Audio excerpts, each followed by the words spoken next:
This is the correct thing. This is the correct thing. Go live. That's the go live button. And now we're going live. Good, good. Thank you. Right on. Okay, so we got lots of stuff planned for today. And by mean lots of stuff. So, I don't think that I have done a good job yet articulating the problem that I was talking about last stream and the stream before that. So we're still talking about that.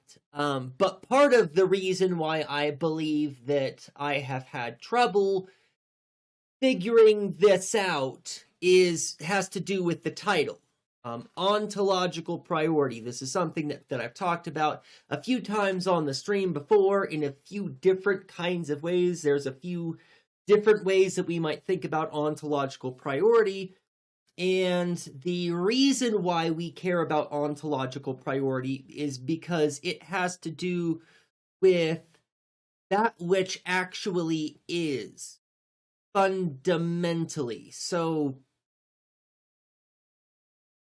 maybe I'm getting a little bit ahead of myself, because that's going to need some unpacking. We're gonna talk about ontological priority and the reason why we care about it, and the reason why we're talking about the reason why we care about ontological priority. And ontological priority is, I was stalling for time and then still didn't do the thing in time. Let's see if I can get it here.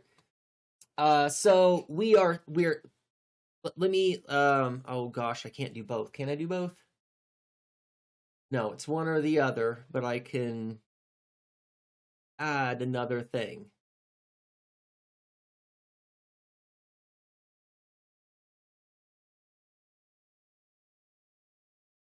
That'll do. I figured it would just figure it out. Good. So, this still has to do with the, oh, it's over my face. That won't do. That just won't do. Got not over my face. Why is it over my, oh, because it's up here. I gotcha. I'm looking at the wrong source. There we go. So right here, this is going back like a month now, right? To a stream in January when we were still talking about this idea of leftist perfectionism, which requires that we establish what it means to be a leftist, and that which should not cohere, that which is not categorically included in that which is leftist, right? So we're trying to figure out this distinction and then figure out whether or not it's helpful or beneficial or leftist to police ourselves and our own spaces and each other, which I'm beginning to think certainly it is. And I do think that policing is the wrong term still, but the idea of holding each other accountable, and that's this plan, this tying in with, now make that go away, some of the notes that we've been working on for the last few streams. Hold on.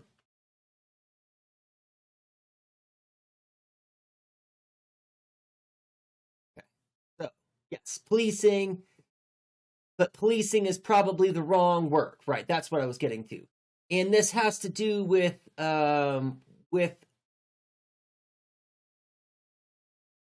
real, oh, you can't see that yet. This has to do with the reason why laws don't matter, right? In the practical application, what we're talking about, for example, is ICE right now is breaking the law. They are doing things which are against the law, in addition to the fact that they are doing things which are also unconstitutional. Those are two different things, and ICE is doing both of them. That they are breaking laws and they are violating the Constitution. They are doing both. and it doesn't matter that there are laws or that there is a constitution, and it doesn't matter. And this is one of the conclusions that I've come to in I think this was very last stream, or maybe it was a stream before, that without accountability, laws are completely meaningless, right? This coheres. This makes sense. If we have rules, but nobody follows the rules, or even if we have rules and most people follow those rules, but when people break the rules, there's no accountability, then we may as well not have any rules at all. And that's the situation that we are in, right? One of the things that's getting thrown around an awful lot now is that we are either in a constitutional crisis, or if you are in the same boat as me with thinking about this, we are past the point of constitutional crisis. We had a constitutional crisis pretty much all last year, and nothing happened. There was no accountability. None of the checks and balances moved in to help regulate the executive branch. There has been no change, no substantive push back against the fascist descent into fascism, right? And this is the reason is because we have a lack of accountability.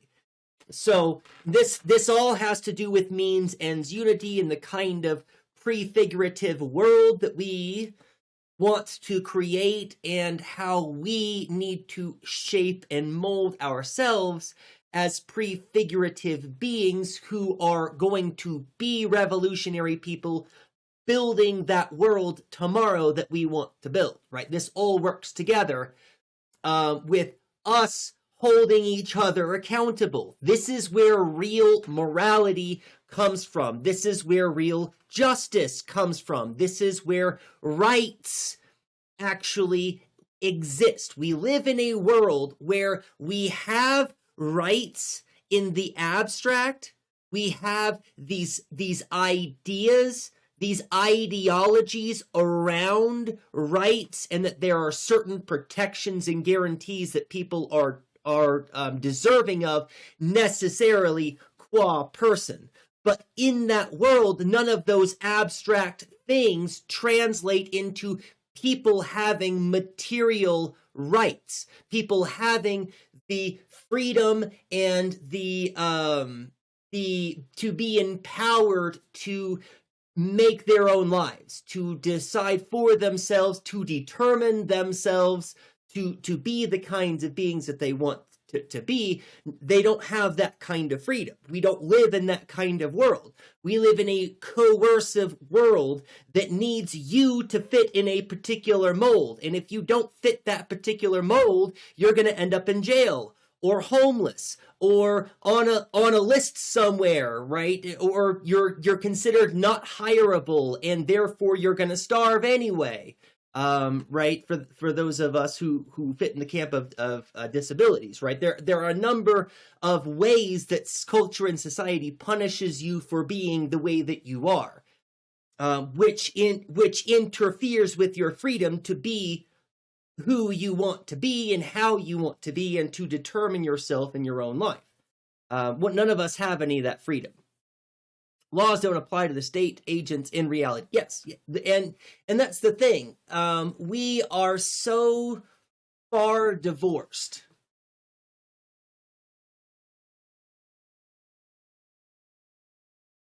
How do I want to get there? We are so far divorced from what government/state maybe should be, right? This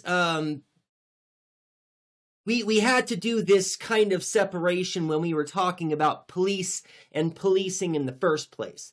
That there's an important distinction to be made about the kind of thing that we believe policing ought to do: protect our communities, to arbitrate in interpersonal disputes, and to to provide justice, to prevent crime.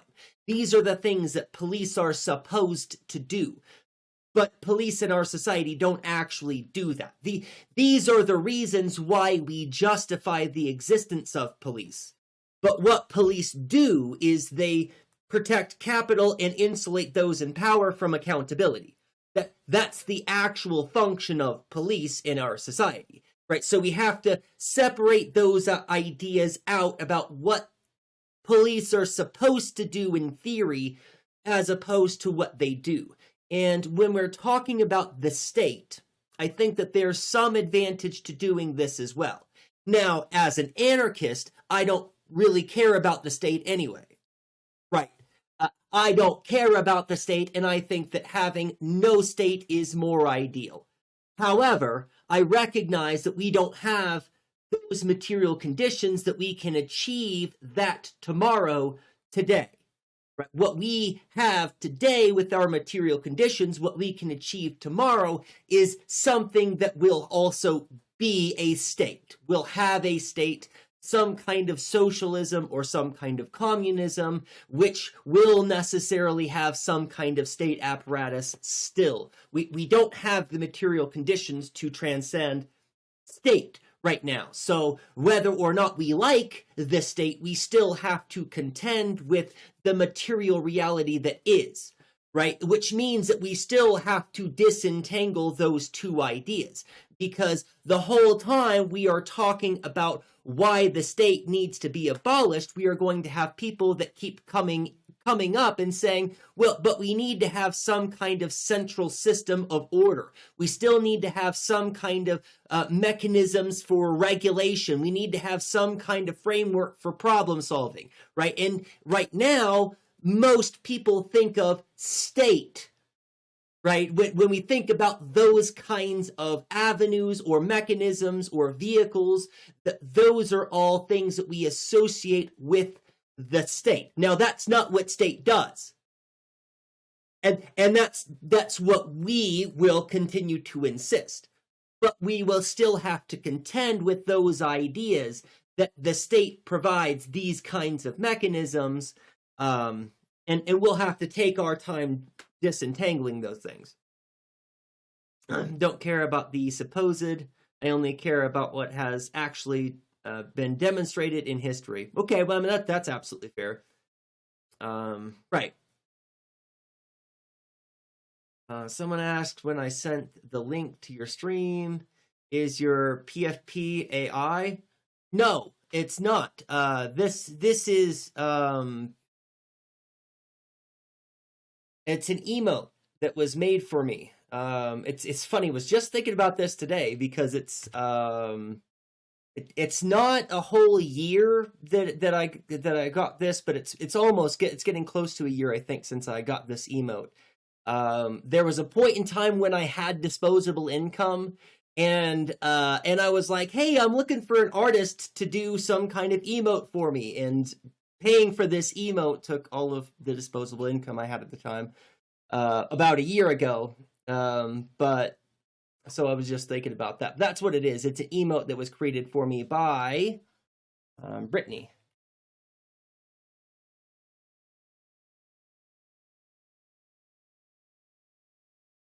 Brittany rocks it.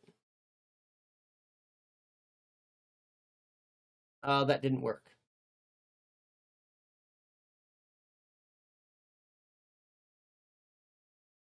No, I spelled it wrong. Okay.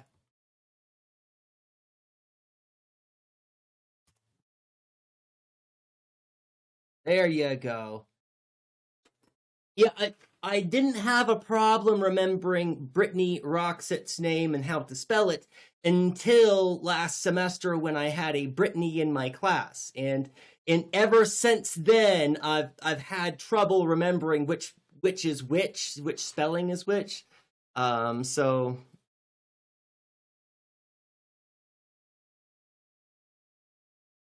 oh yeah, no worries. Wasn't that off topic, but because we're still just getting started. We're still just covering some of the things that we've talked about in the past and tying those things well, not tying, well, tying them together, but bringing these things together into a bundle that will kind of make what we're talking about today make sense, I think. I hope. And there really is a hope. If I can just be honest real fast, it is a real hope kind of thing. The last stream, I spent a lot of time personally trying to figure some stuff out. And I think that I have been kind of successful in working some of that stuff out. So thank you all. It's been extremely helpful to have a springboard to bounce ideas back and forth with, to help me figure out some of this that we're contending with here. So let's finish tying everything together. Right, we have no authority. There is a lack of authority that right. It's I made a jump. So authority and accountability. Authority and accountability go directly together, or ought to go directly together. Really, I think that's a better fit. Accountability and authority, I think, fit together perfectly. And I wish I had a third hand, because they fit together in a circular fashion. They point to each other in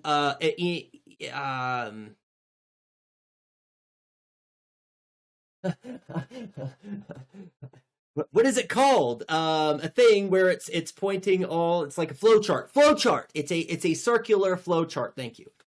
They all point to each other.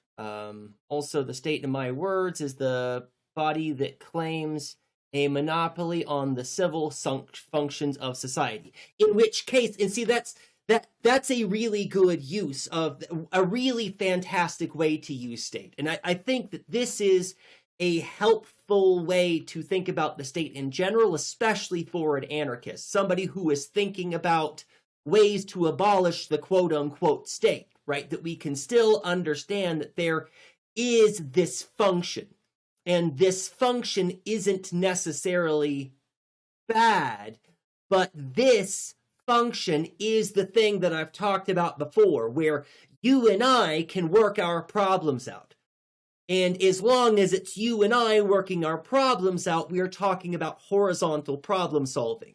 But when you and I appeal to some other arbiter, right, that we are appointing somebody above us, and as long as it's a spontaneous kind of appointment where it's something that is in place for as long as needed, and then that thing goes away, and then everybody's horizontal again, then there's no problem.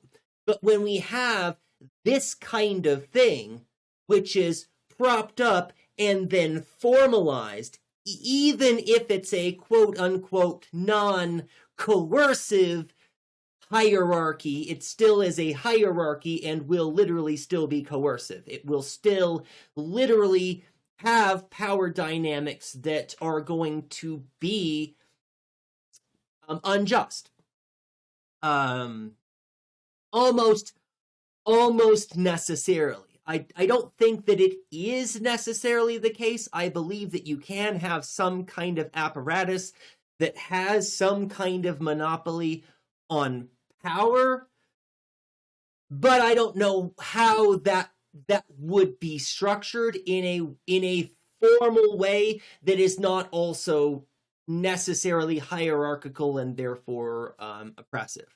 But I haven't spent a lot of time thinking about it, so I could be wrong with that. But at any rate, this is a fantastic way to think about the state, and I think that this is how going forward we'll kind of think about this.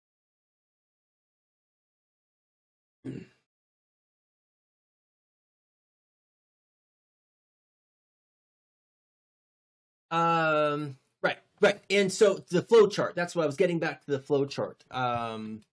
Because I'd skipped a step. Yeah, right. So,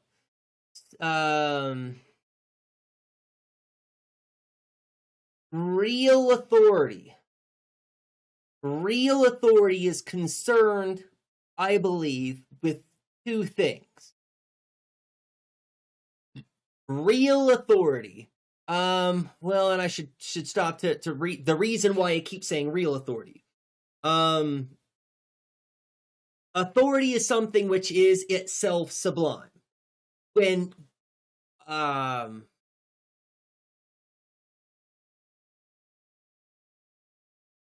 in that it tells you about the world, and it tells you about the world in a way that requires you to do something about that which you've been told.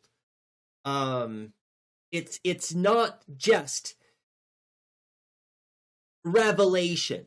It's not just sublime revelation in the Kantian sense, though that is what I'm talking about. But I'm talking about that plus some other function. What I'm getting at is, right, something that I've mentioned before. When I utter the words, I have a right. Whatever that is followed by, those words carry some amount of authority, insofar as other people in the world around me recognize what right is, and that beings such as myself ought to have those. Right, and that's where we get a little bit of the conflict / freedom is in this ironing out, and that's real authority. When I utter the words, I have a right, and that utterance is recognized by others in the world around me. That has authority, right? And it's a relationship that has to do with the action in the world and the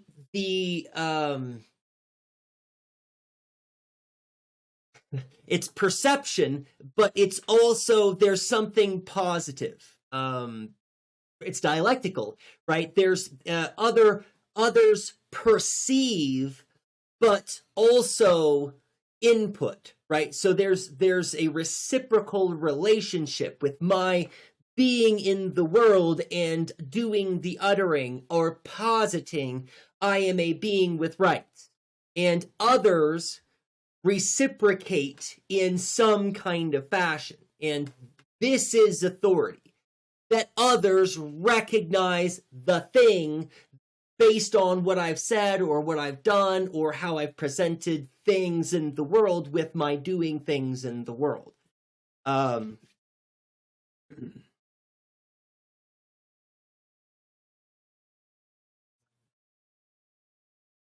So, this is a distinct authority. What I'm talking about is real authority. It's distinct from the kind of flaccid, empty authority that we see with the state, with governments, or with bosses in the workplace, or with other kinds of social roles. If we think back on the article that we read from Kayamatara, where they were talking about how to communicate, you have to be equals. You have to be equals. And when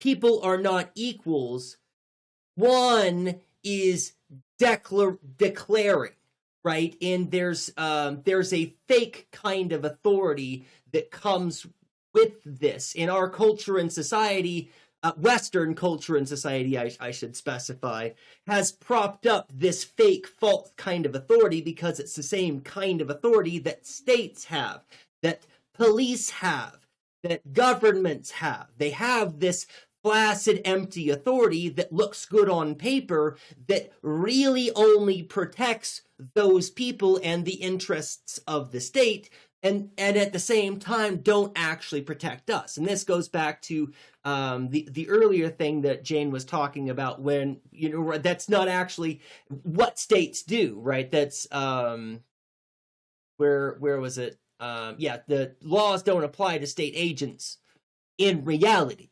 The laws are in place to keep you and me in place and in check, and to make sure that there's plenty of accountability for us.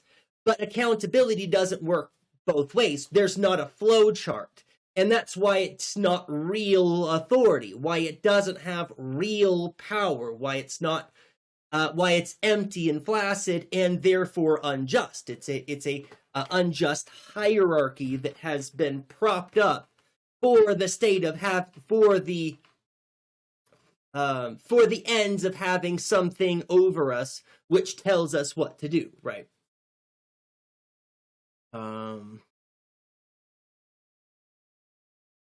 Right, so that's what I was going to. Real authority is concerned primarily with two things.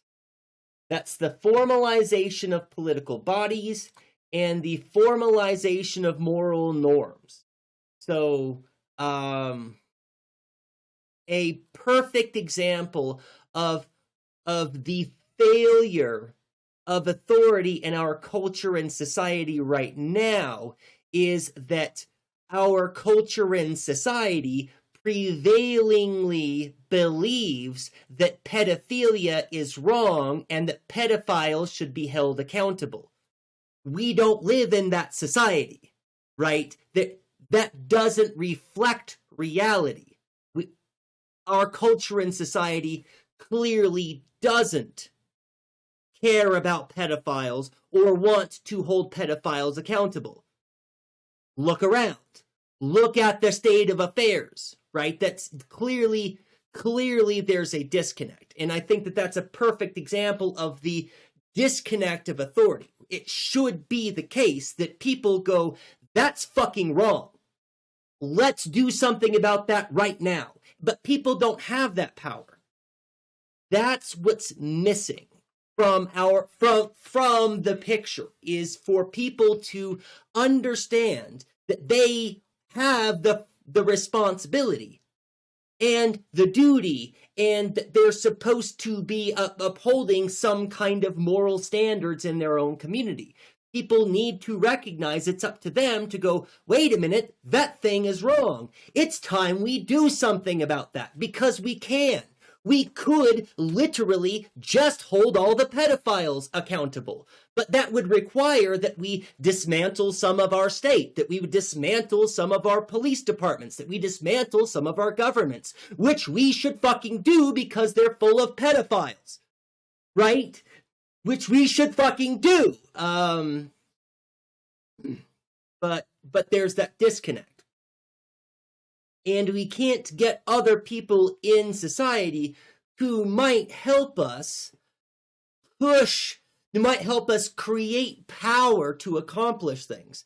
We can't convince those people who might help us create power and momentum to make changes because they believe the neoliberal lie. Going back to the song that we had at the beginning of the stream. Right? Well, this problem is too big for one person to solve. And we are conditioned to think like individuals, like discrete. I didn't get to the lonely corpuscle last stream. Please, someone remind me to not skip that this time. Well, I could. Is now a good time to talk about that? There is alienation of the people from the civil powers of society. And that's exactly right. There is an alienation of the people from the civil powers of society. We should, right, it should be the case that states exist to facilitate the needs of the people. That's why we invented states in the first place. We invented states so that the states could fulfill the needs of the people, which requires people pulling the levers and doing the mechanisms. But we don't have the people doing those things. We have rich elites who are above us, who live in a world insulated from accountability by police and by all the other things, right? That's absolutely the case.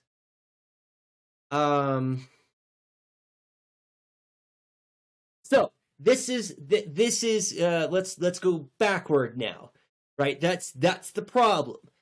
This is why it's so important for us as leftists to begin to wield accountability correctly. Because if we begin wielding accountability correctly in a prefigurative fashion where we are making ourselves accountable to others and others are accountable to us, then what we have is a system where we socially check each other, which has really worked for hundreds of thousands of years for humanity. It's only the last few hundred years, well, about 2,500 years, that we have moved away from social canceling, right? From when you make a pariah of others. I can't remember what that process is called. There's a ostracization, right? That's for most of human history, the way that we have regulated and monitored our own societies and communities is by doing that, by taking an active role, by being responsible, by looking out for injustices and doing something about that when injustices take place, right? Not leaving it up for some delegated body or delegating somebody to come in and fix the problems for you. That's not how we fix our problems, is by turning them over to somebody else to solve for us. That's what governments are. Is us trying to solve our own problems by turning our problems over to somebody else who has no interest, right? Who has no incentive to do anything for us. And we need to be proactive and interventionist as well. What do you mean by interventionist? Because I completely agree with proactive. Especially in or toward the end of building power, in those pockets of power that we talk about, when we can feed people a little bit, when we can take care of their rent, or when we can give them a place to stay for rent free. These things create little pockets of not real freedom, but the closest thing that people in our society can get. Is to be somewhat removed from the chains of exploitation, right? That's basically it.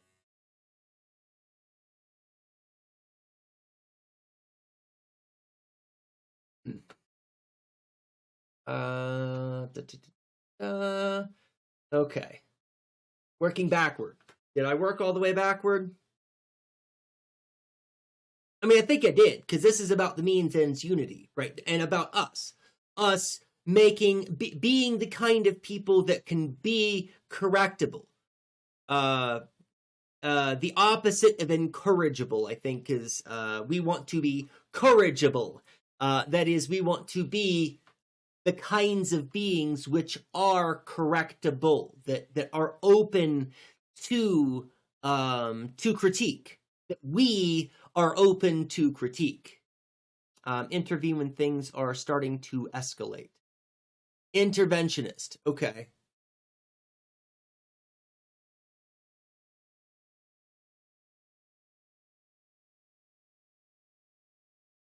Yes. Oh, right.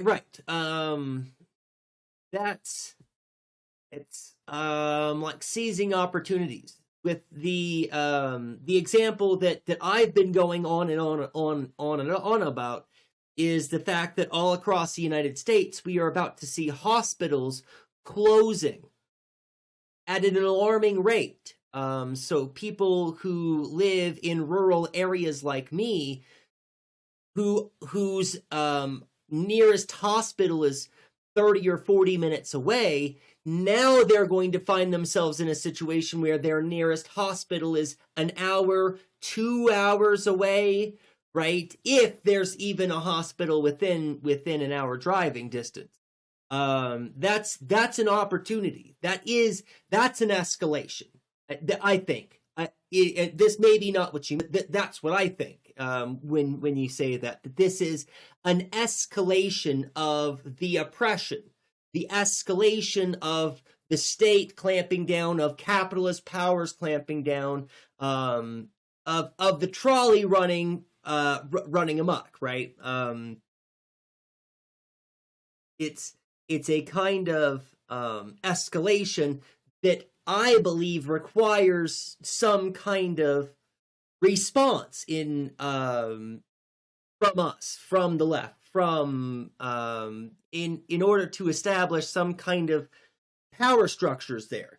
Because that's the thing. When we have hospitals closing, we are going to have big empty buildings that are full of medical equipment.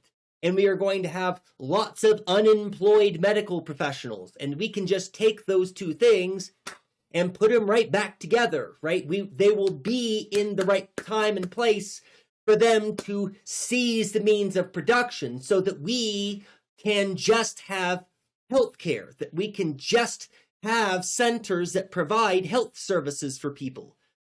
But that requires, that will require a whole lot of other things coming together.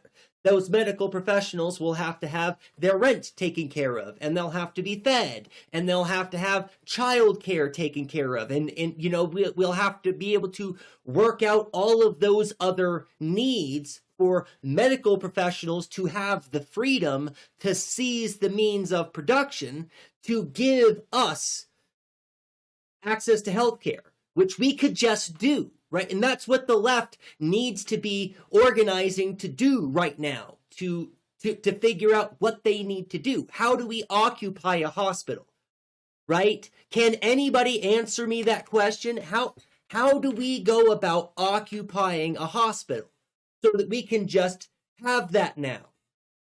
If we're not going to give it up, what do we need to do to get a hospital?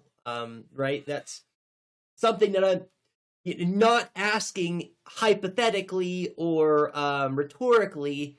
I would like to know how we accomplish that. Or another thing, again, I think that this is something that should specifically target BlackRock, that leftists should be organizing ways to occupy residential land that has been taken over by BlackRock. When they go into cities and they buy up 15, 20, 40% of the real estate in a city, then that gives that BlackRock monopoly power. It gives them the ability to hike up the rent, to be really exploitative with their rent and with their renting policies. But if we could go in and just occupy those spaces, if we interfere with BlackRock's ability to make those properties profitable in all of those precincts, right? And it would require a mass mobilization. We would have to occupy hundreds of properties in states all across the United States for that kind of thing to be effective. Because if it's only in one or two places, if it's only in a few properties, then they'll just bring in a whole bunch of police, brutalize the people, and then be done with it. But if we can get a whole lot of media attention, put lots of bodies in those buildings, hold those buildings in some kind of meaningful way, we could ruin that company. We could ruin BlackRock as a company. Right? That's, in my opinion, that's an escalation. That's an escalation of the situation that requires something from us leftists to do something about it. Right? And if we could do that, if we could secure dozens of properties in a city where we can just let people live for rent-free, little pockets of freedom that we could build. And that's the kind of the kind of thing that we need to start putting energy behind. Like intervene before people become an abuser. You're talking about more personalized instances, I think. Excuse me. I gotcha. Intervene before people become an abuser. Right. Yes. No, absolutely. And that's because we're talking about policing ourselves and holding our own communities accountable. Absolutely. 100%. That I think that's absolutely on point. We need to be proactive in that we need to be able to be interventionist. And to not think that it's not our place. That's one of the problems that we have. One of the problems of policing. It's not only that their function is to protect capital and to insulate those in charge from accountability. That's a problem. But another large problem with policing is it's an institution that people have been conditioned is there to solve their problems, is the mechanism by which they solve their problems, rather than them taking responsibility to make their community better. We have been conditioned to call the police to deal with the abuse going on next door, to deal with the people we think are dealing drugs, to deal with whatever it is that we see that is wrong in our community, because it's usually, somebody's breaking into this house, or somebody's stealing this, or somebody's sleeping where they're not supposed to. Generally, when people are calling the police on people who are quote unquote breaking the law, it's usually just infractions against capital. And none of us should give a fuck about that anyway.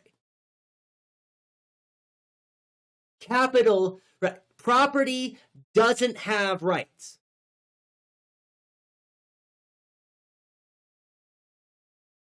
Period. And that needs no further explanation. Property doesn't have rights. People do. That's the only thing that matters. Actually, is people and how they're treated, whether or not they have access to dignity. That's the only thing that matters. Okay, so let me look at my notes here. I don't want to get into that yet. All right, so here's the question. Here's a good time. Now, this is the question that I would like to answer today. And I'll note that I already have an answer for this.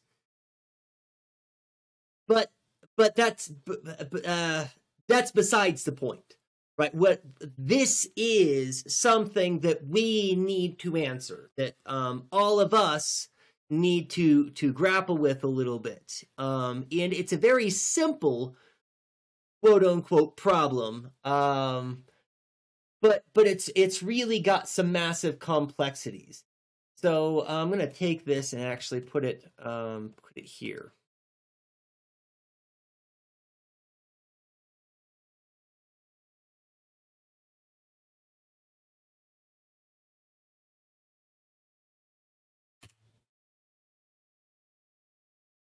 I think that'll be absolutely perfect.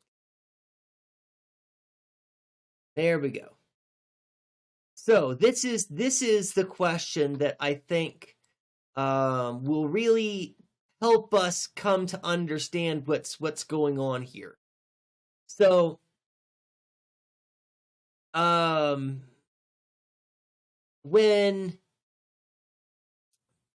think about your own faculty of apprehension. Where did my closed captions go?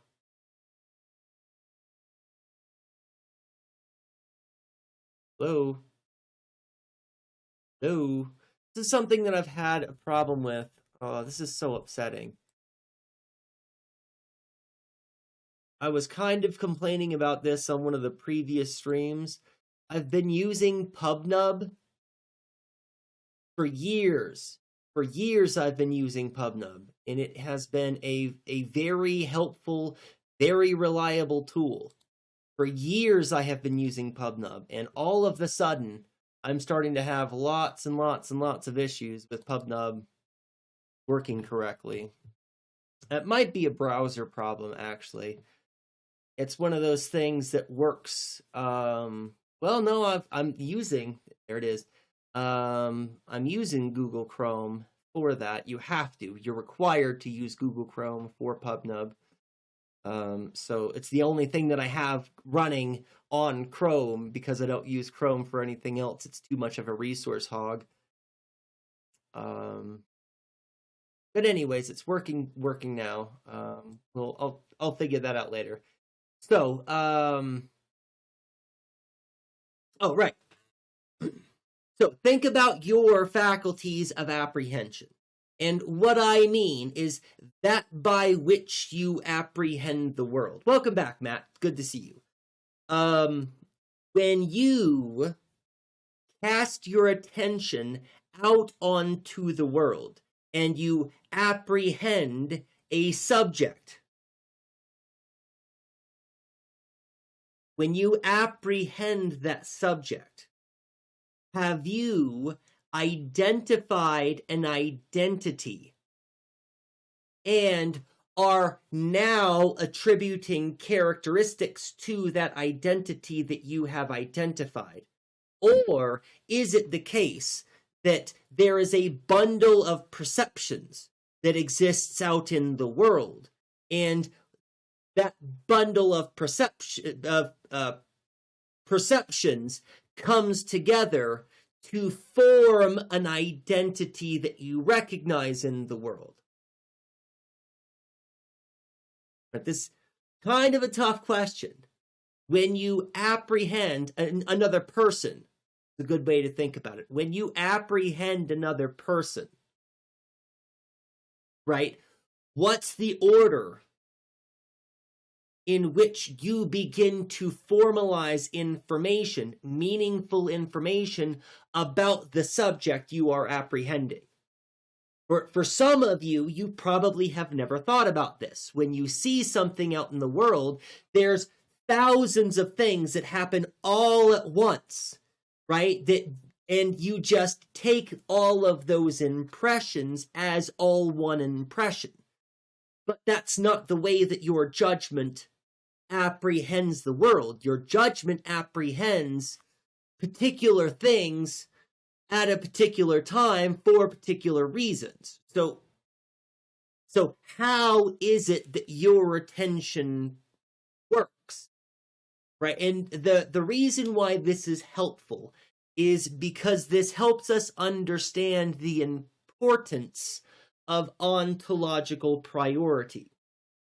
When you are thinking about a subject, I'm like, what the fuck is this? Trying to think of a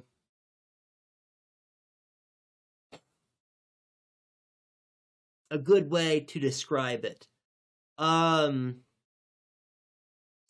I think a helpful way to maybe think about this is to appeal to Jean-Paul Sartre. There's an exercise. I can't remember which of Sartre's work it's in. But there's this exercise where Sartre imagines himself as a character traveling on a train, and imagines that character has forgotten everything about existence. Everything that they know about existence. This is very similar to the ego erasure idea that we were talking about 2 streams ago, where Sartre imagines this passenger on the train who is looking at the bench in front of them as though for the first time, through completely virgin eyes, as though those eyes have never beheld anything before. And they're looking at this bench in front of them, trying to make sense of what this amalgamation of materials is and is supposed to be. And thinking about a complete divorcial of how we understand a subject. I don't know if this is really having the punch.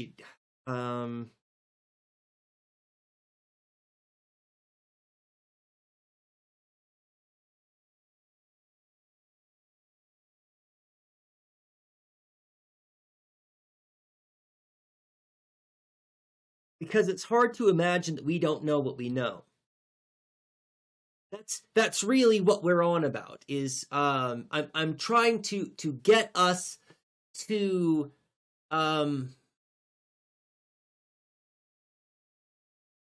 we can't.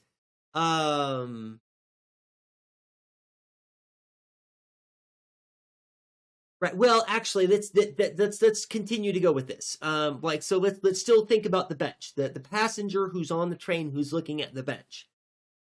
This is somebody, if they're adequately divorced from the subject that they're trying to apprehend, they would have to imagine a whole host of explanations which are going to help make sense of this thing. Right? Imagine the kinds of narratives that you would cook up, the explanations, the justifications that you would invent if you didn't know that bench is a bench for sitting your bottom on, right? And the kind of wonder that you would look at this stuff, the wood and the metal and the screws and how everything is put together, and then to watch somebody else walk into the train car and then sit down on one of these benches, right? And then to have a bunch of cascading ideas come into place from this simple demonstration of a person sitting on the thing, right? Now we can begin to put a whole bunch of ideas into there. The exercise, this exercise of trying to detach yourself or divorce yourself from the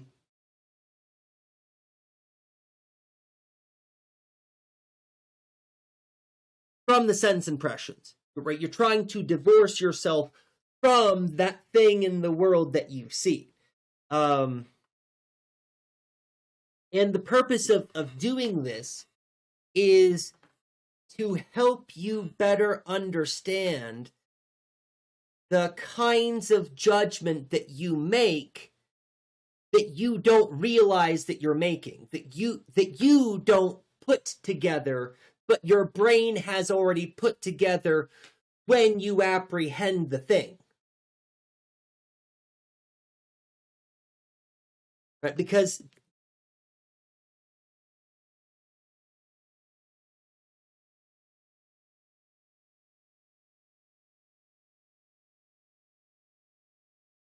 okay, let's get more to the point, because where I'm going with this, I think, will help. If it's not clear yet, where I'm going with this, hopefully will make clear. Yes, so basically being a scientist for the very first time. Yes, imagining you are the first scientist who has ever tried to figure anything out, and that you have you can rely on no previous information, no previous science, no previous knowledge, no previous understanding of the world or how things work. You are operating under cause and effect and what I can apprehend. And those are the only two faculties. Welcome in, DJ Che. It's great to see you. I hope you're having a fantastic day. My raid thing worked this time. Yay! I'm so glad it worked. I didn't do anything to fix it, and it just worked itself out. Yay! I forgot that was even a problem I was supposed to be fixing. Anyways, it's great to see you, DJ Che. I hope you're having a great day.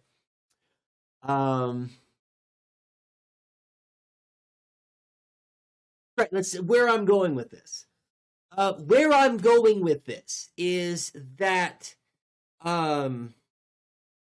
I believe that it's possible that people apprehend things differently. First off, I think that there is some kind of importance to ontological priority for establishing capital T truth. That's kind of something that we're going to be going towards in a minute, but that's not an important point, in my opinion. I believe that people apprehend the world in different ways. And I want to push in on this a little bit, because the faculty of our apprehension is really very important. It's how we understand the world, and there's a way that we understand the world that is pre-judgment. And well, that's that capital T truth is a high bar, right? And that's why ontological priority works or matters, and we are going to get to that. So it's a big deal. It is a high bar, and it is a meaningfully high bar. So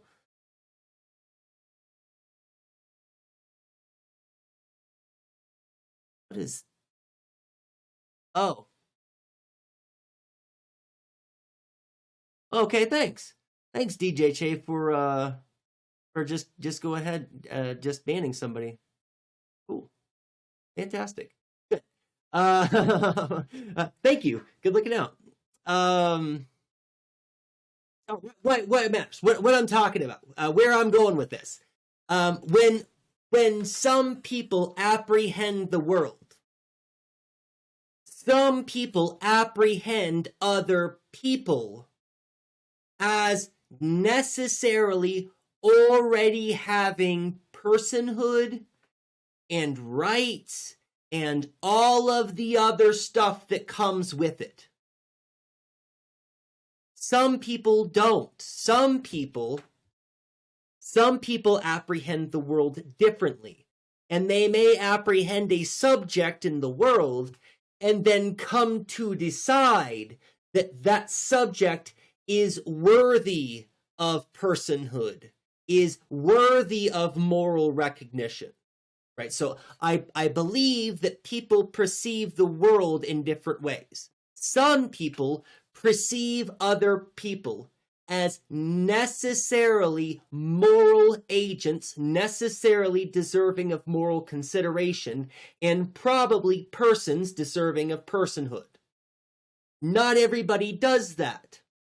Some people perceive the world and will perceive subjects in that world, and then decide. They will make a judgment call where they put somebody in this category, or they don't put somebody in this category. And this is the part of what we're trying to get at here, right? When you perceive the world, do you perceive an identity and then attribute characteristics to that identity? Or do you perceive properties, moral being deserving of moral consideration, and therefore person? Right? Which way do you apprehend the world?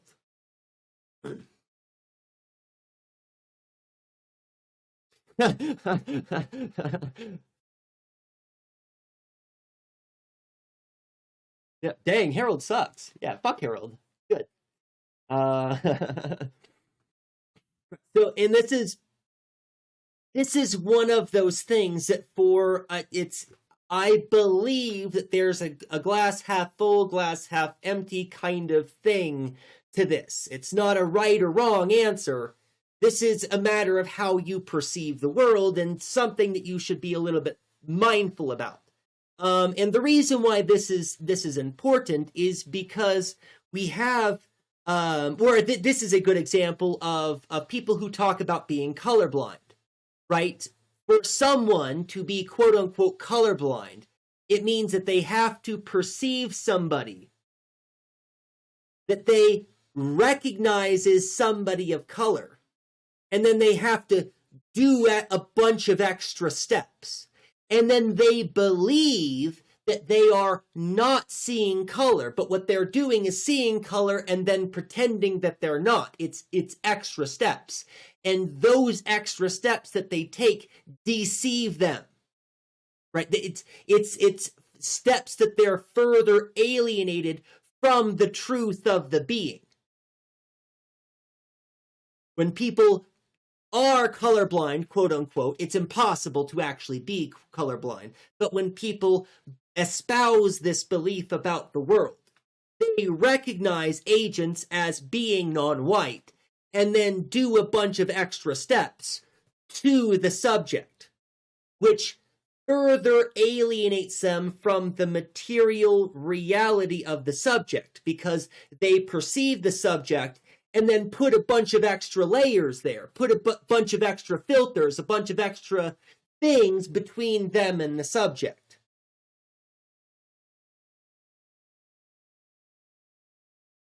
Some butthurt lib that clearly knows being a lib means they capitulate with Nazis, but is not willing to take any accountability. Right. I give moral consideration to any human that has been born. I mean, absolutely. And I think that that's pretty reasonable. I'm comfortable extending that beyond that. I don't mind extending that kind of moral consideration to a fetus, so long as we all understand that at no point does a fetus have more rights to life or to autonomy than an actual living person, right? That has been born. That there's a very important natural distinction there between somebody who is a member of our moral community and a human person, right? Not just biologically human, but there's an added component of now this is a social being in our social sphere rather than just some moral agent which is deserving of some moral consideration.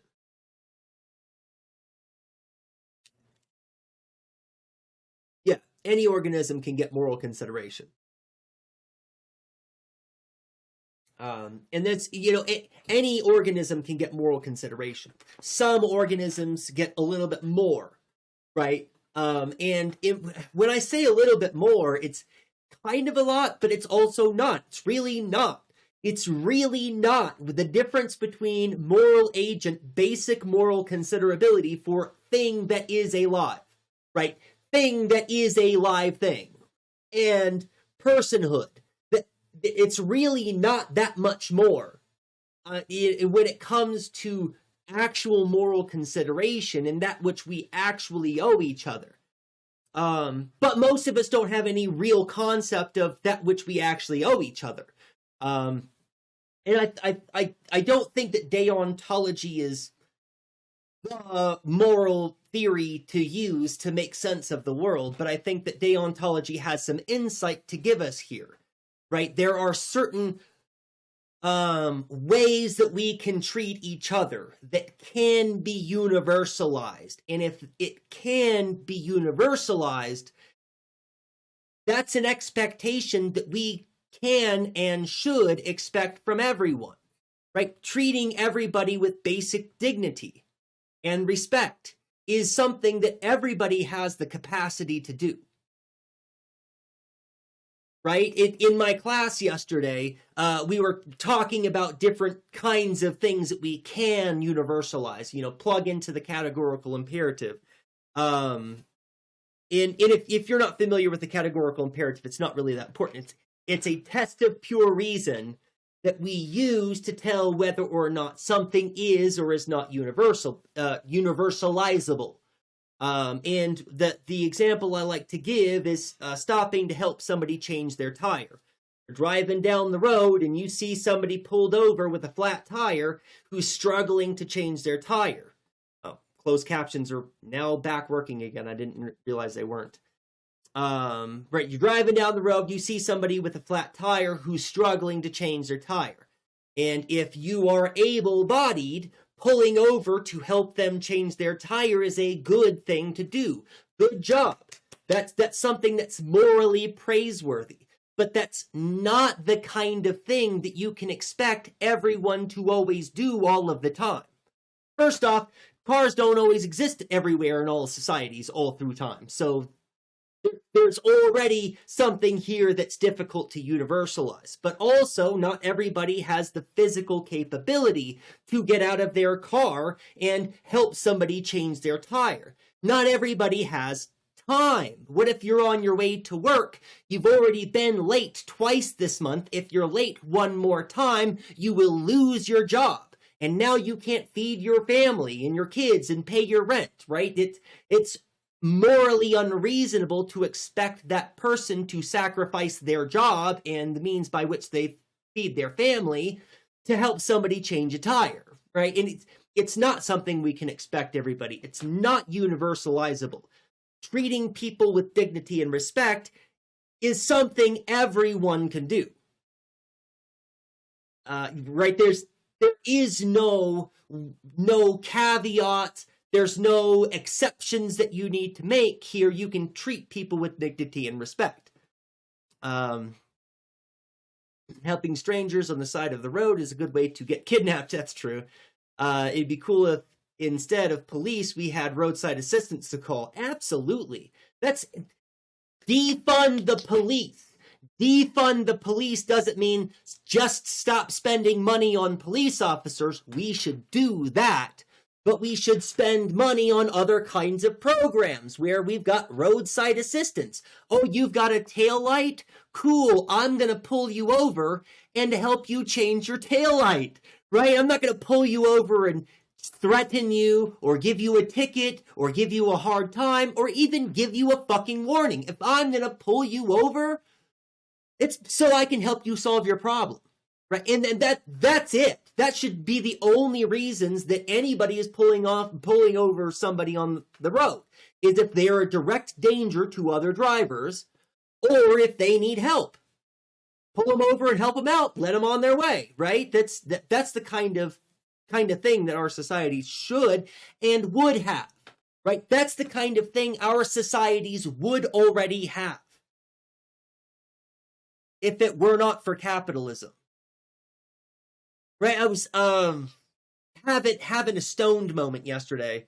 I was clipping my fingernails, and I was thinking about how amazing the tool is, the fingernail clipper, how well devised, and I got to thinking about it. We have been perfecting this tool, I would imagine, for hundreds of years.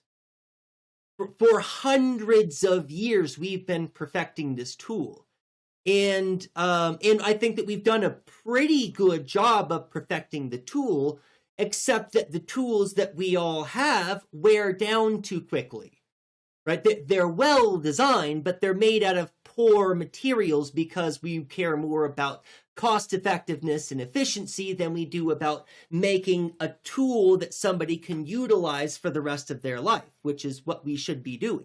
We could make nail clippers and toenail clippers that you would buy once in your life and will be good forever. And that's what we would have if we didn't have capitalism, right? But instead of having a really fantastic tool, we have a well-designed tool that is designed to break on purpose, right? That at some point will fail, and it's designed in a way that it will fail on purpose.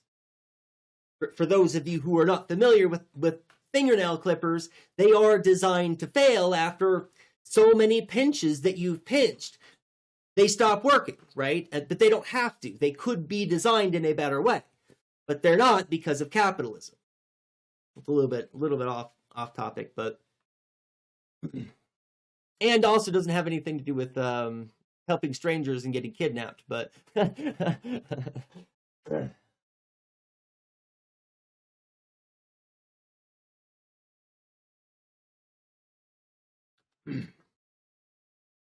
so now let's get back to the ontological priority and why this matters.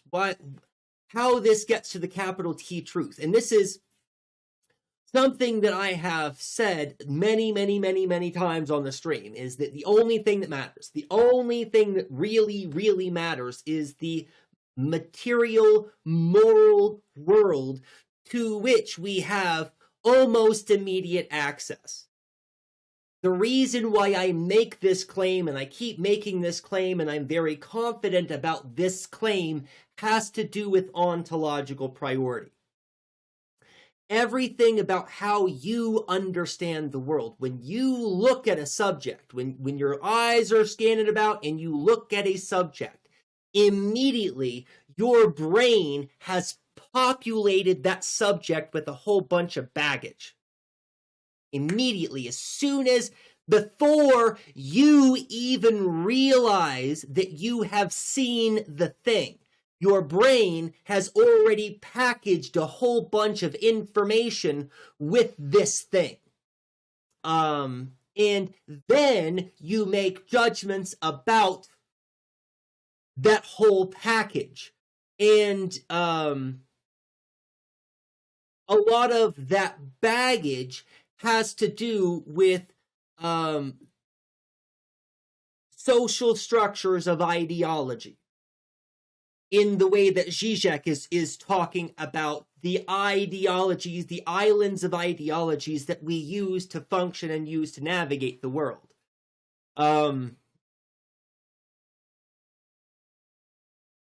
So, and I think that this makes sense for Americans, and for those of you who are watching who are not American, maybe this doesn't make as much sense, or maybe it does because you can see Americans and how unhinged they are.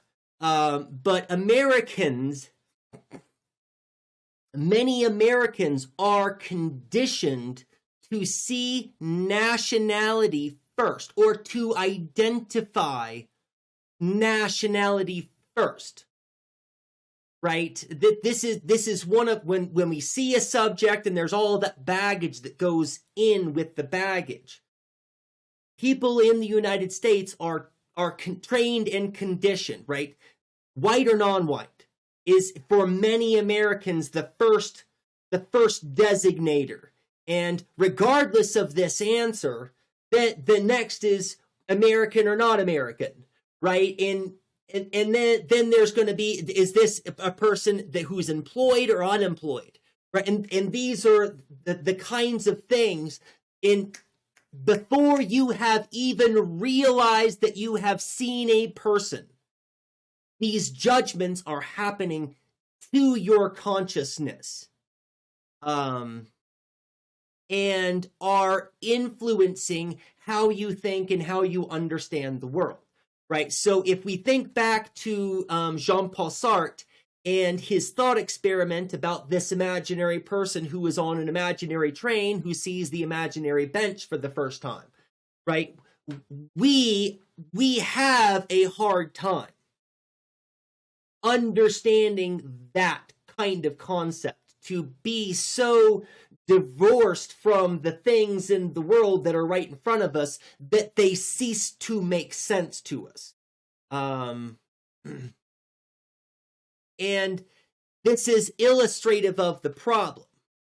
When you attempt to peel back the layers of prejudgment which interfere with your ability to make judgments before you have even realized that you have seen something in the world, right? When you start to peel back the layers, what you find is just more layers and more layers and peel. And when you get to that point, you find yourself in a plurality of others. in which you are a moral agent among a world of other moral agents that you are similar to but distinct from. This is the world of Hannah Arendt that I'm always talking about, right? When we strip down all the layers of our understanding, of our conditioning, of our socialization, what we are left with is that material, moral world of relationships with the other moral beings in time and place with you.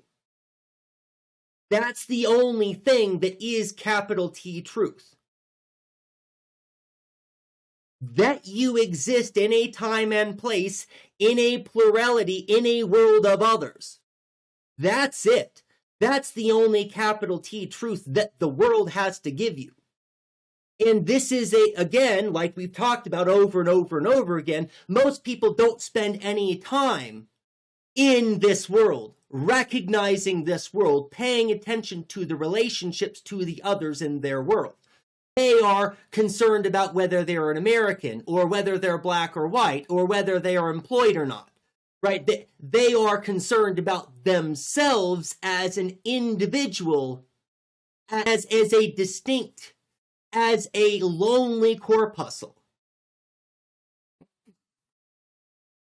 Oh, it's too bad we got lag. I hope it didn't interfere too much with the point that I was on about. I've actually been able to keep this stream somewhat coherent and in an order that I think is gonna make sense. I shouldn't get too overexcited. I'm gonna fuck it up.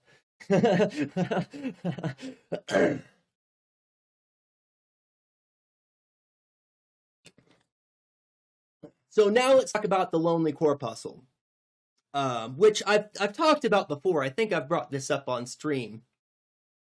It's a fun thought experiment about ontology, about being, the nature of being a being.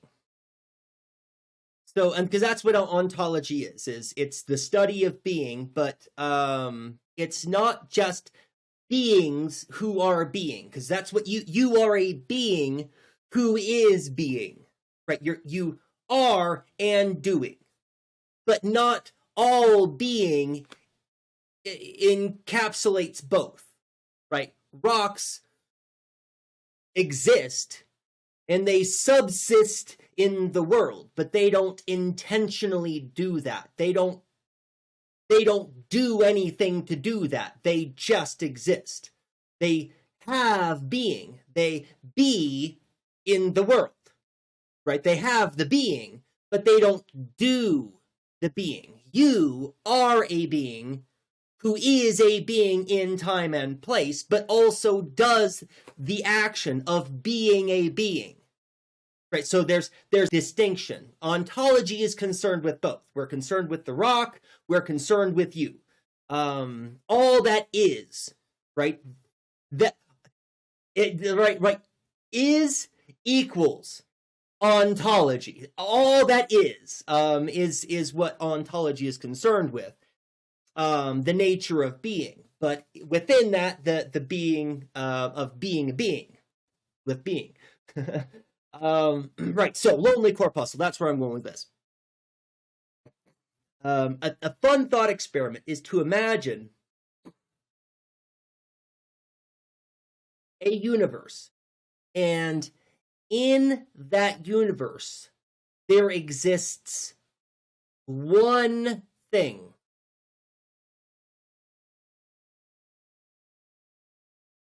The lonely corpuscle. Whole universe, and in that universe exists only one thing. So,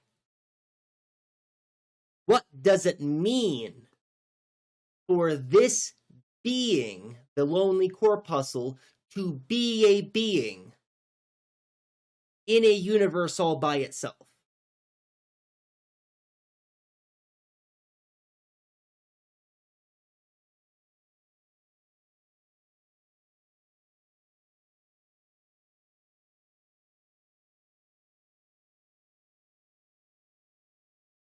Does a being which exists all by itself alone in a universe where it is the only thing, does that thing have mass?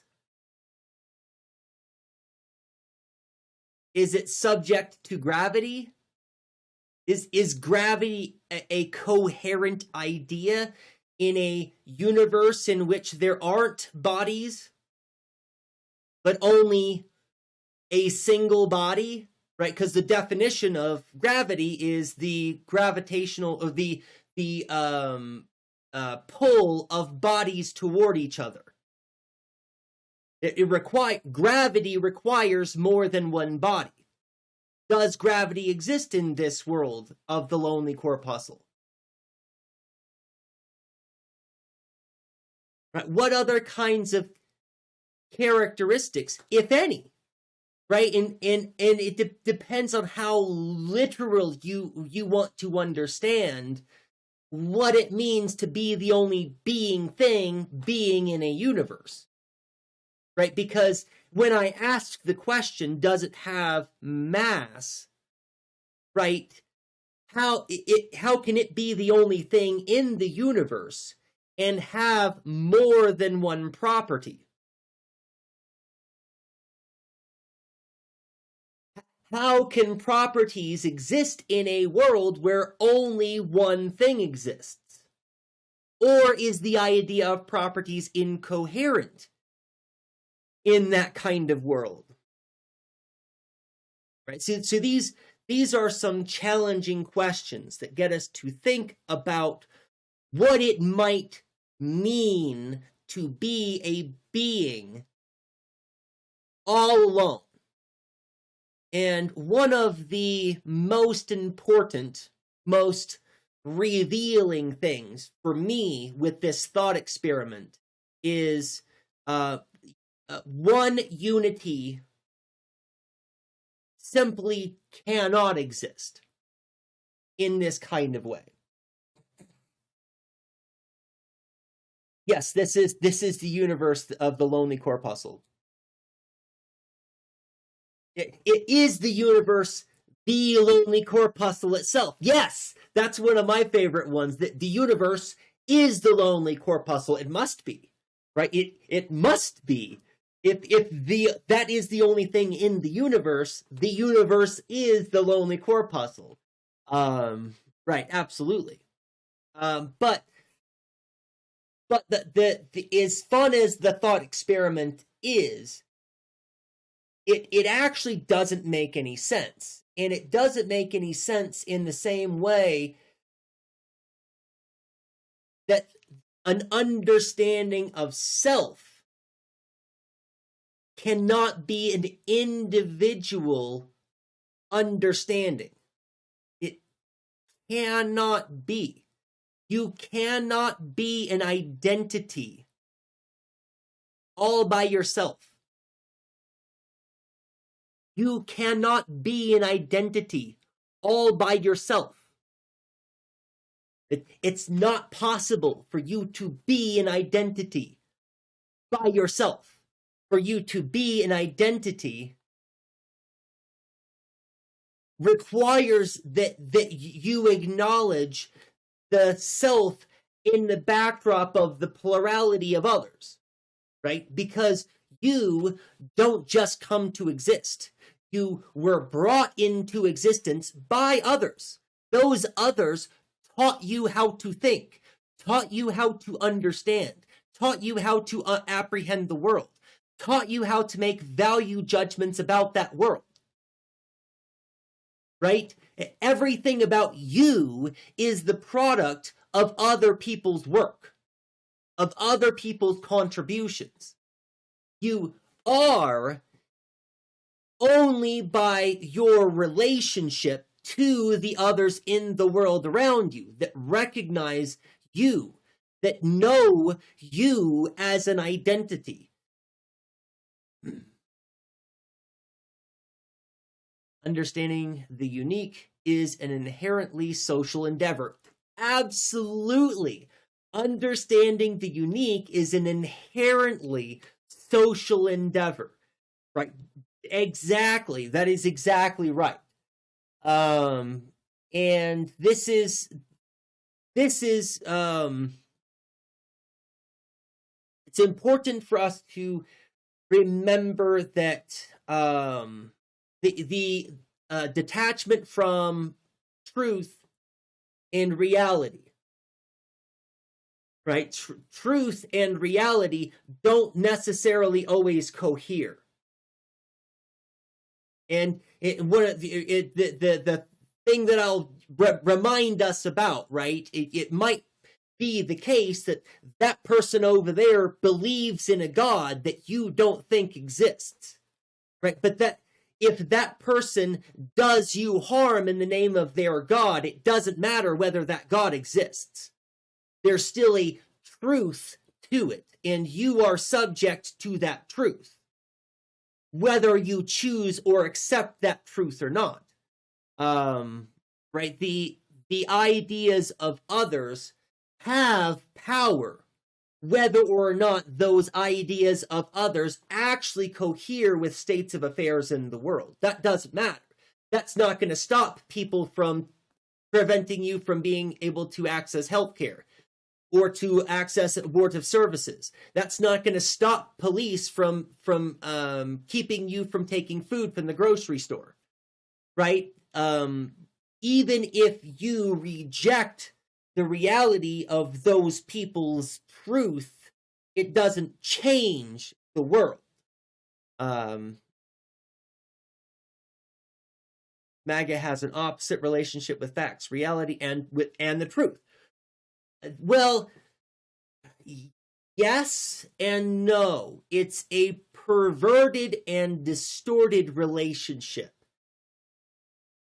They still see it as true. Right, and this is something can be factually incorrect and still reinforce their incorrect truth. Absolutely. It happens all the time. Absolutely.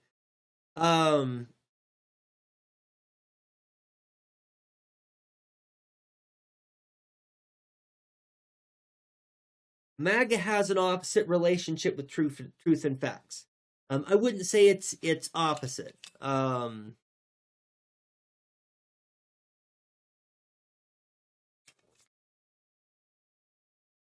Let's talk about the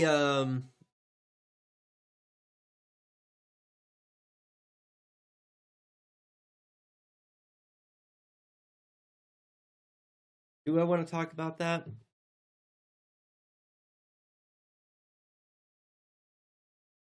For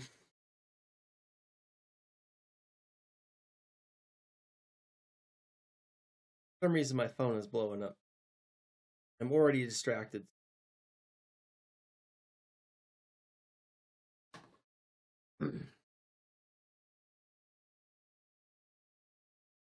Right. Okay. So something that I talked about a while ago, I don't remember how long, when MAGA people watch the murder of Renee Good, right? What we want to believe is that those people, the MAGA people, watch the video and then they lie to themselves about what they saw, or they fool themselves into believing that they saw something else. And that is not the case. When MAGA people watch the video, what they see is different from what you see. They are not lying to themselves when they watch the video. They have lied to themselves in a number of very profound and important ways, but that lie is decades old by this time, right? That lie is so assumed about the nature of the way that the world is that when their eyes look at the thing, what they see is fundamentally not the same thing as what you see. And It's really important that we understand that those people are not seeing the truth and then lying to themselves or fooling themselves into believing that they had seen something else. They see a different truth. That's my take anyway. Truth cannot be individual. And that's, yes, Jane, but that's, truth cannot be individual. That's what we are working out here in this space, with the differences that we have in our worldviews coming to put together a more real, a more substantive truth than any one of us can have by ourselves. That is absolutely true. And not necessarily the kind of true/belief, right? Sometimes we use these words a little bit too loosely, and it's my fault, right? That this belief truth / and that's not maybe the same thing, but you're absolutely right. Real truth is something that requires consensus. It requires, well, yeah, that was the right word, consensus. Their truth justified whether the fact is valid, not the other way around. Truth justified whether the fact is valid. Right. Truth is whenever a proposition is consistent with reality. Well, that's so the consistency test of truth is something I don't think holds up. Correspondence theory, that's what it is. A proposition is true when it corresponds to states of affairs in the world. This is correspondence theory. I don't think correspondence theory holds up. I think that correspondence theory privileges too much of an individual's perspective, and doesn't make an adequate account for consensus without cascading into structuralism. And with the problem with structuralism is when we have a subject and we want to know something about the subject, what we have to do is we have to build a framework of all the things which can be even loosely associated with this one subject. And we have to define all of those things. But before we can define all of those things, then we have to span out and we have to find all of, for every one of those things around the original subject, we have to then have a map of meaning for all of those things. And this cascades into an endless search, which is never going to bear fruit. That's how I view correspondence theory anyway.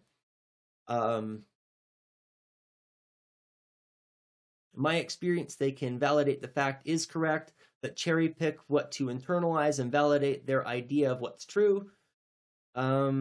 Is reality subjective? Yes. Yes. Reality itself is subjective. It is, in this,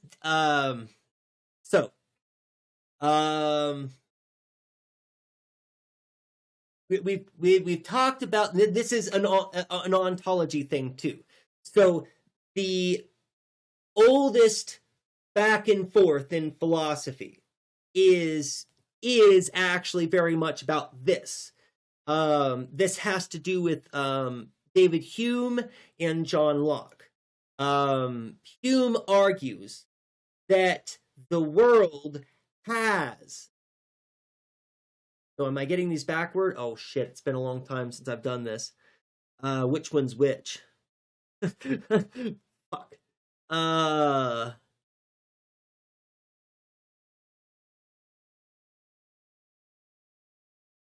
Yeah, I believe that Hume argues that the world has the substance, and we are receptive to the substance of the world. And John Locke argues it has to be the other way around, because I can't imagine myself agreeing with John Locke about anything. But the other, One asserts that the world has properties and we are sensitive to the properties. The other assumes that the world is more or less neutral, and our impressions of the world shape the world. Our understanding and what we know, what we can think, and how we can apprehend literally shapes the world into something intelligible for us. And that's the camp that I'm in. So it has to be Hume is in that camp, and Locke thinks that the world has the properties, but I might be mixed up. And I might actually agree with John Locke on something and have forgotten about it. But in my view, reality is something that to say that it shapes itself for us, I don't think is quite right. But what the world is not something that we have any kind of direct access to. When we apprehend the world, we apprehend that world into intelligible ideas that we can make sense of. So there, I believe, are things in material reality that we are wholly unaware of because we don't have the faculties of apprehension to apprehend them, because they are not meaningful for us, so we have not developed the faculties to apprehend them. I believe there are characteristics of real reality to which we just don't have any access, because they are not part of the faculties of our apprehension. And our faculties of apprehension, right, this is going to be the five senses, right, to start. But how you understand time, the progression of time, is a faculty of your apprehension. That there are discrete identities that can be added or divided from each other is part of your apprehension of it's a mechanism by which you apprehend the world. So when you look at a bushel of apples, it's you are making the world what it is with your apprehension of it. And in some sense. I don't think I'm explaining it well, but I think that I explained it well enough. Hopefully it's satisfactory. I guess that would be the threshold of whether it was explained adequately. If it was somewhat to your satisfaction. But I also believe that there is some room in this for mind over matter situations. You know, the mother who lifts a truck to save her toddler, which is a real documented thing, which has really happened. A woman has just literally picked up a truck to save her toddler. Monks that can maintain a body heat of 90 something in freezing cold weather. You know, the ability for people to transcend what we generally understand to be real or reality or possibility. People violate those things all of the time by doing the impossible. The impossible happens quite frequently, actually. And I think that has to do with the fact that the actual world is to some extent at our disposal. To some, and I don't think I mean this quite in like a Neo Matrix that we can literally bend the code, but maybe something that's kind of in that ballpark, right? That we can push the limits of what is real because we are the limits of what's real. We determine what can happen next. with our anticipation of the possible. I hope that answers the question. It looks like my connection is really terrible. It looks like my connection is really terrible. I saw a lag that was up there on the chat a while ago, and hopefully it's not getting, looks like it's getting worse. And there's a storm brewing, I can feel in my back, but can we change the laws of physics?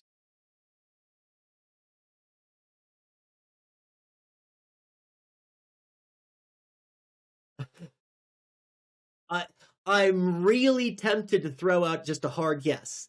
But I don't think it's just yes. I believe that there might be more negotiation there when it comes to the laws of physics. I don't know. I've thought an awful lot of it's funny. It's not like I'm on the spot and I haven't thought. I've thought an awful lot about this, and I'm just not not sure how I feel about this. So I'm getting ready to wrap up, but before I wrap up, I want to touch on an idea from Hegel. And this is there's an interpretation of Hegel that it's not a common interpretation, but it's not one which can be ruled out because of the way that Hegel speaks and his ideas.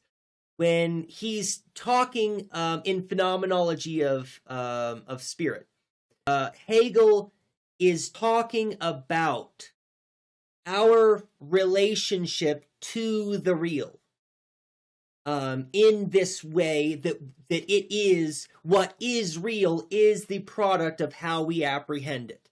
And Hegel, what's the right word? He kind of hints.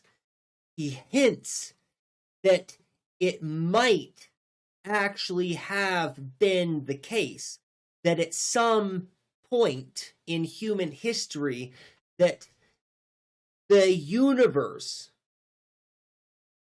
was actually literally a heliocentric universe.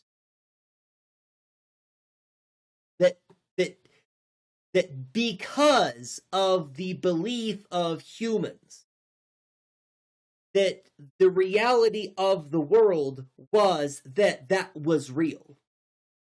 And that when we developed better science and better math and better tools of apprehension so that we could observe the celestial bodies in a different way, Hegel, and this is, Hegel doesn't explicitly say this, it's kind of implied that the fabric of the universe changed to fit the perception of humanity, which is now changing and growing and evolving.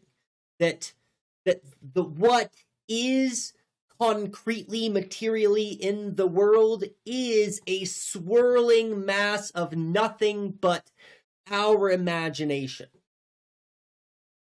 And I'm not sure how on board with this idea of Hegel's that I am, right? That the idea that at some point the universe was literally a heliocentric universe and that we developed better science so the universe reoriented all of the planets and stars and everything else in it to fit how we understand it. I don't know about all that. But at the same time, I'm not sure that we have enough evidence about how the universe works and our relationship to it that we can actually rule that out concretely. Do I think that that's likely? No. Do I think that something like that might be possible? that's where I'm on the fence of whether or not it's possible that our belief about the way the world is could influence maybe the laws of physics. Like that I think might be something a little bit more in the realm of something believable than, a repositioning of everything in all existence. But yeah, I knew that you would absolutely disagree with that belief. I mean, Hegel's wild. Hegel's out there. And again, that's an interpretation, and it's not a very popular interpretation, but it's one that when you read Hegel, right, if you read the Phenomenology of Spirit and somebody said that's what it's about, you wouldn't be able to go, no, it's not, and point to specific places that disprove that. Because Hegel doesn't say, no, that's not the way that it works, but doesn't explicitly say that that's what he believes, that that's how it works. But there's kind of a hinting at this. Anyway, that's when it comes to what's possible. I think that's more how I would like to phrase this. When it comes to that which is possible, I believe that the line between possible and impossible, that line isn't something which is necessarily universally set. That I think that there might be some flexibility there. Right.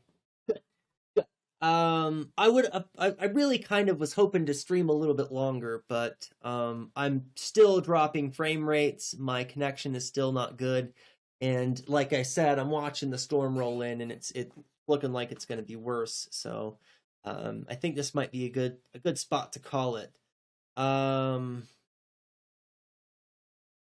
I'd say that it's impossible to change the laws of physics, and that's when I think about because I think a good comparison to changing the laws of physics would be to think about trying to understand changing the laws of mathematics, right? And when we're talking about changing the laws of mathematics, literally what I mean is 2 + 2 doesn't equal 4 anymore, right? And it's hard for us to understand how we could apprehend a world in which there wasn't consistency in that world. And so that's the part of me that wants to push back and agree with you. And agree with this idea that there are some laws of what is materially real which are immutable.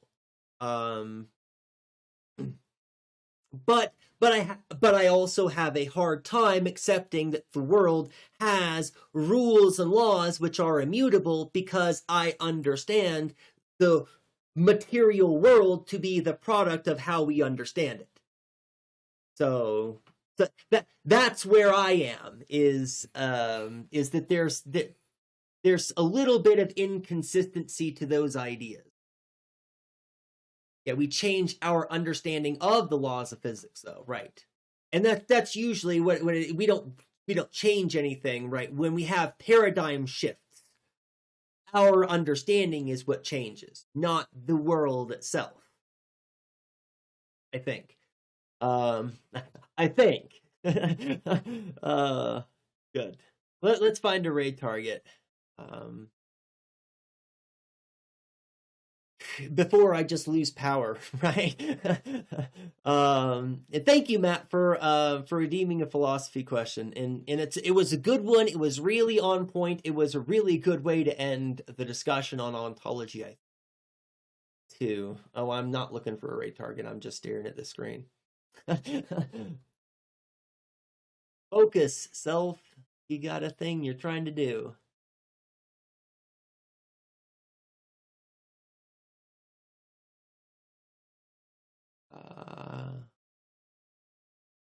I think that's where I want to. James is still streaming. Oh, it's kind of early. That's why.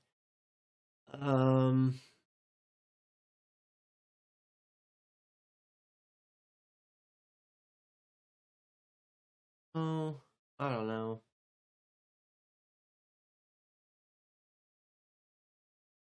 Does anybody have any good suggestions? Hey, Kimatara.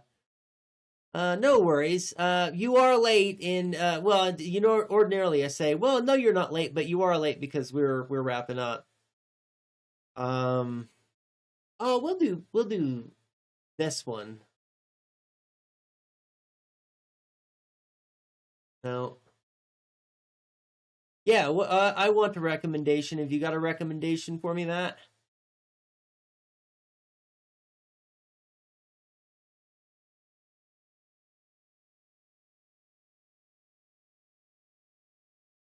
That name sounds familiar, Xarxes. I don't think I'm familiar with them. So cool. Let's go meet a new community. Leftist botanist. Awesome.